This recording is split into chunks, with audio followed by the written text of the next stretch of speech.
ప్రజా సంక్షేమం విషయంలో కాంగ్రెస్ సర్కారు నిర్లక్ష్యం మరోసారి బట్టబయలైంది. 6 గ్యారంటీల కోసం ప్రజలు పెట్టుకున్న దరఖాస్తులు రోడ్డు పాలయ్యాయి. అభయహస్తం అప్లికేషన్లు బాల్నగర్ ఫ్లైఓవర్పై దర్శనమిచ్చాయి. గంటలు లైన్లో నిలబడి సమర్పించిన దరఖాస్తులు రోడ్డు పాలవడంపై ప్రజలు ఆగ్రహం వ్యక్తం చేస్తున్నారు. సంక్షేమం విషయంలో ఇదేనా మీ చిత్తశుద్ధి అంటూ కాంగ్రెస్ సర్కారును ప్రశ్నిస్తున్నారు.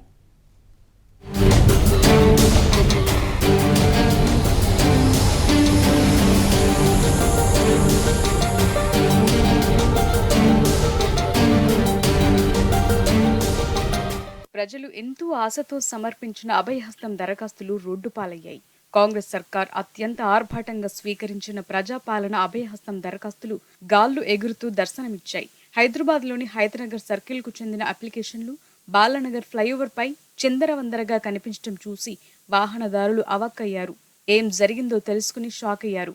కూకట్పల్లిలోని ఓ ప్రైవేట్ ఏజెన్సీతో కంప్యూటరీకరించేందుకు ఒప్పందం చేసుకున్న అధికారులు కనీస జాగ్రత్తలు పాటించకుండా ర్యాపిడో స్కూటీపై అట్టపెట్టెల్లో అభయహస్తం దరఖాస్తులను తరలించేందుకు సిద్ధమయ్యారు. అయితే మార్గ మధ్యలో అట్టపెట్టె తాడు తెగి దరఖాస్తులన్నీ రోడ్డుపై పడిపోవటం చూసి ప్రజలు ఆందోళన చెందారు. ప్రభుత్వ కార్యాలయాల్లో జాగ్రత్తగా కంప్యూటరీకరించాల్సిన దరఖాస్తులను ఓ ప్రైవేట్ ఏజెన్సీకి అప్పచెప్పిన అధికారి తీరుపై కన్నెర్ర చేశారు.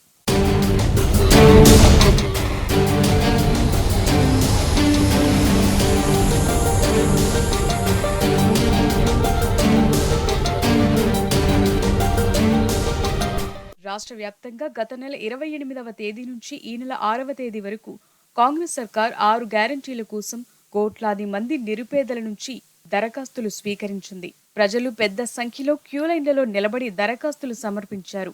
గ్రేటర్ హైదరాబాద్ పరిధిలో 24 లక్షల మందికి పైగా దరఖాస్తు చేసుకున్నారు.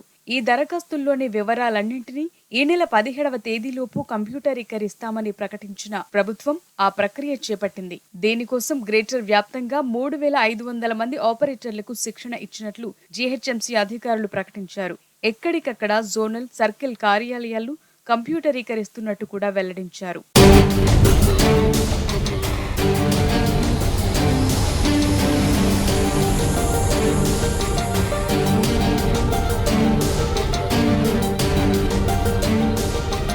ఇందులో భాగంగా బాలానగర్ ఫ్లైఓవర్ పై ఓ యువకుడు స్కూటీపై అట్టపెట్టెలు వేలాది దరఖాస్తులను కుక్కి తీసుకెళ్తున్నాడు. సాయంత్రం 6:30 గంటల సమయంలో తాడు తెగటంతో అందులోని కాగితాలన్నీ రోడ్డుపై గాలికి కొట్టుకుపోయాయి. అతడి ముందు వెనక ఉన్నవారు ఒక్కసారిగా వాహనాలు ఆపి ఆ యువకుడికి సహాయం చేసేందుకు ప్రయత్నించారు. ఇందులో ఓ యూట్యూబర్ కూడా ఉన్నాడు. ఆ కాగితాలను తెస్తూ వాటిని చూసిన ఆ యూట్యూబర్ అవాక్కయ్యాడు. ప్రజాపాలన కింద నిరుపేదలు దరఖాస్తు చేసుకున్న అభయహస్తం ఫారాలని గుర్తించి వెంటనే స్కూటీపై ఉన్న యువకుడిని నిలదీశాడు. ఈలోగా ఇతర వాహనదారులు కూడా ఆ చుట్టుపక్కల కొట్టుకుపోయిన కాగితాలను తీసుకొచ్చి వాకబు చేశారు. ఇవన్నీ ప్రజాపాలన దరఖాస్తులని తెలుసుకుని యువకుడిని ప్రశ్నించారు. వాటిని ఎక్కడికి తీసుకెళ్తున్నావంటూ నిలదీశారు. దీంతో తాను పాన్ డబ్బాలో పనిచేస్తానని సదరు యువకుడు చెప్పాడు. మరి హైతనగర్కు చెందిన దరఖాస్తులు ఎక్కడికి తీసుకెళ్తున్నావని ప్రశ్నించగా పొంతనలేని సమాధానాలిచ్చాడు.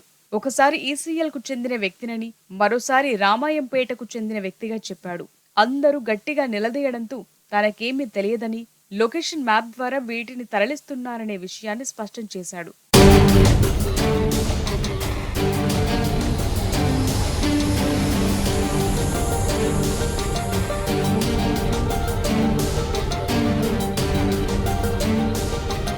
వాస్తవానికి ప్రభుత్వ కార్యాలయాల్లో జీహెచ్ఎంసీ శిక్షణ ఇచ్చిన ఆపరేటర్ల ద్వారా కంప్యూటరీకరించాల్సిన ప్రజాపాలన లబ్ధిదారుల వివరాలను ప్రైవేట్ ఏజెన్సీల ద్వారా కంప్యూటరీకరిస్తున్నారు. గతంలో కూకట్పల్లి జోనల్ పరిధిలో డిప్యూటీ కమిషనర్ గా పనిచేసిన రవీందర్ కుమార్ కొంతకాలం కిందట ఎల్బీనగర్ జోన్ కు బదిలీ అయ్యారు.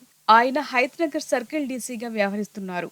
ఈ నేపథ్యంలో తన పరిధిలోని దరఖాస్తు ఫారాలను జాగ్రత్తగా తన కార్యాలయంలోనే కంప్యూటరీకరించాల్సింది పోయి ప్రైవేటు వ్యక్తుల చేతుల్లో వాటిని పెట్టి చేతులు దులుపుకోవాలని చూశారు. ఇందులో భాగంగా కూకట్పల్లి సంగీత్ నగర్ దగ్గర ఓ ప్రైవేట్ ఏజెన్సీతో ఒప్పందం కుదుర్చుకున్నట్టు తెలిసింది. ఈ మేరకు కనీసం తాను గాని తన సిబ్బందితో గాని ఆ ఫారాలను పంపకుండా ర్యాపిడో బుక్ చేసి మరీ తరలిస్తున్నట్టు తేలింది. కాగా రోడ్డుపై పడ్డ కొన్ని దరఖాస్తులను వాహనదారులు ఏరి తీసుకొచ్చి ఇచ్చినా ఇంకా ఎన్ని దరఖాస్తులు గాలికి కొట్టుకుపోయాయో తెలియలేదు.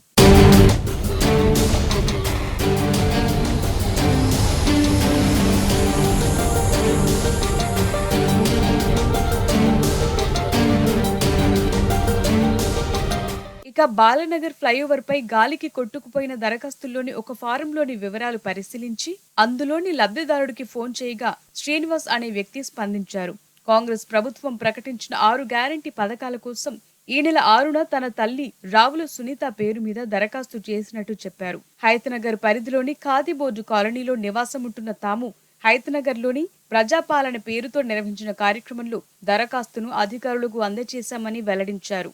అక్కడ అధికారులకు స్వయంగా అందజేసిన దరఖాస్తు బాలనగర్లో ఎందుకు రోడ్డు మీద పడిపోతుందని ఆశ్చర్యపోయారు. మహాలక్ష్మి పథకం కింద తన తల్లికి నెలకు 2,500 వస్తాయని ఆశగా ఎదురు చూస్తున్నట్టు చెప్పారు.